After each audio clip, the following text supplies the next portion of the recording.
नमस्कार. तर पुस्तकं आणि बरंच काही या चॅनलवर तुम्हा सर्वांचं स्वागत. वपुर्झा या पुस्तकाचं आपलं वाचन सुरू आहे.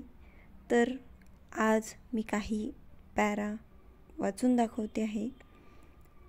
पान नंबर 36वरती लिहिलेलं आहे, माणूस कितीही मोठा असो, राजा असो, भिकारी असो, गरीब असो, श्रीमंत असो, आई असो, बाप असो वा अगदी पोटचा पोर असो, त्याच्या नशिबातले शेवटले शब्द हेच, उचला आता. सगळे अवयव म्हणे एकदा ब्रह्मदेवाकडे गेले आणि म्हणाले, आमच्यातला मोठा कोण हे सांग.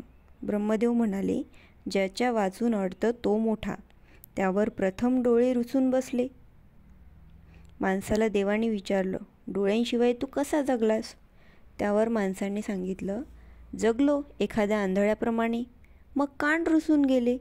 पुन्हा प्रश्न विचारल्यावर माणूस म्हणाला, जगलो एखाद्या बहिऱ्याप्रमाणे.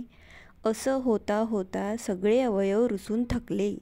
शेवटी प्राण रुसून जायला लागला आणि माणूस उत्तर द्यायला उरलाच नाही. तेव्हा जे हेते कालाचे ठाई, सर्वात महत्त्वाचा प्राण, म्हणूनच तो एकदा रुसून गेला की बाकीचे म्हणतात, उचला आता. किती सुंदर ओळी लिहिल्या आहेत वपू काळेंनी. तर अशा प्रकारचे ऑडिओ क्लिप ऐकण्यासाठी आपल्या चॅनलला लाईक, कमेंट, शेअर आणि सबस्क्राईब करायला विसरू नका.